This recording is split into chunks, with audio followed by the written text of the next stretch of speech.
Oh yeah, we're making fresh pasta. Creating a batch of delicious homemade noodles is deceptively straightforward and easy. Today I'll be covering methods for creating pasta with and without a specialized pasta machine.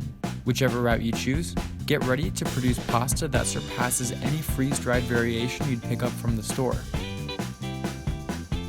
For one Nick-sized serving, we'll start by adding 2/3 of a cup of flour into a medium-sized mixing bowl. Next, we'll make a well to hold our liquid ingredients. Crack in an egg, and add a splash of water for a bit of hydration. We'll start by whisking the egg and water mixture with a spoon. Gradually, we'll incorporate the flour that makes up the well walls into the mixture. Eventually, we'll be left with a shaggy dough, and the mixing spoon will cease to be of any use. At this point, I like to ditch the spoon and dive in with my hands. If I'm trying to make a super dry dough, I'll sometimes have to break apart the dough into smaller clumps in order to expose the extra moisture inside. I'll get into specifics of dough moisture a little later in the video, but when working with a pasta machine, I prefer to keep my dough as dry as reasonably possible. When using a rolling pin and knife though, I want my dough to be a little bit more moist. Eventually, we'll have a rough ball of dough and can pat up all the remaining flour. And that's our dough ball. We'll next wrap this bad boy up and toss it in the fridge for at least 30 minutes. This will allow the dough to fully hydrate and become easier to work with.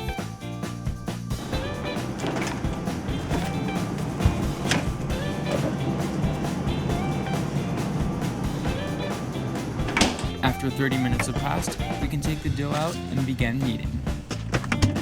This generally takes me anywhere from 2 to 5 minutes. If you're not using a pasta machine, you'll want to avoid overworking the dough. Doing so will overdevelop the glutens within the flour, and your dough will become too elastic to roll out effectively. See how this dough springs back after it's pressed? An overworked dough will return to a form even closer to its original shape. I actually noticed that my dough was a bit dry and applied a little bit of extra water by simply wetting my hand in the sink.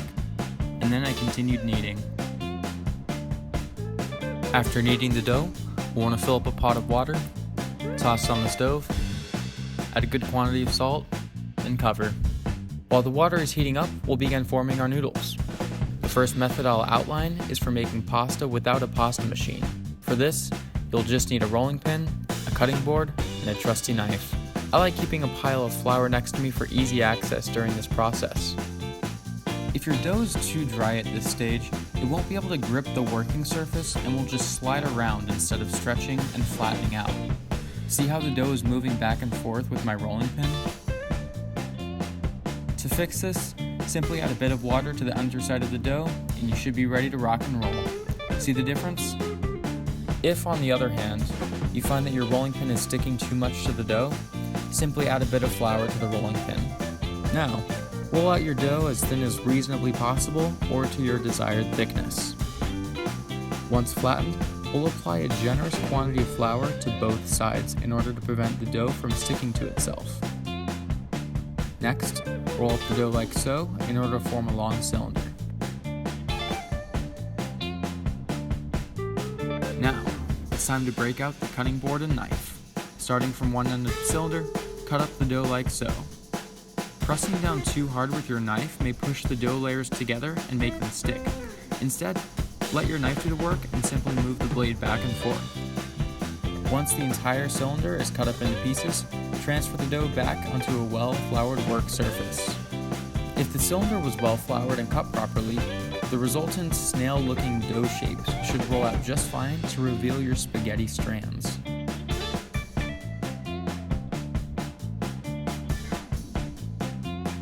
If you have a pasta machine at your disposal, the next part's for you. Having a pile of available flour is helpful, as we'll be doing a good amount of dusting. I find cutting my dough ball in half results in chunks of dough that are small enough to easily work with and handle. For this process, we'll start out by flattening the dough ball into a rough rectangular, elliptical, circular-ish shape. Really, the main idea is just to flatten out the dough. The flatter the dough is, the easier our first pasta machine pass will be. Once the dough is sufficiently flat, we'll dust it with a bit of flour to prevent sticking. It looks like my camera framing was a bit off here. Oh well. Then, set your pasta machine's rollers to the lowest setting, which corresponds to the largest gap between the two rollers, and crank the dough through. From here on out, I repeat the process and decrease the width between the rollers between each pass. I do this until I reach my desired pasta thickness, which is the smallest this machine allows.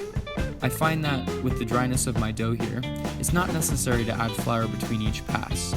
You may have differing experiences though, and will want to monitor your dough stickage closely. Additionally, I don't find it necessary to adjust my roller settings by one between each roll. Rather, I skip every other setting, and that seems to work just fine. Once we've finished thinning out the dough, we'll add a generous coating of flour, cut the dough in half for easier handling, move back to the pasta machine, and send our flat sheet through the cutting mechanism. I find that my pasta machine has trouble cutting and separating through dough that's a bit moist, which is actually why I make my dough as dry as I can. Looks like the dough is sufficiently dry, and dang, that looks good.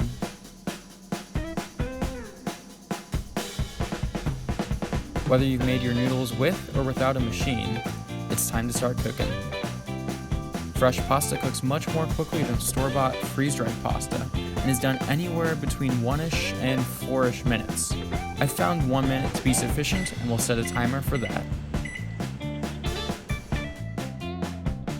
Once the pasta is done, we'll strain it out and plate it up.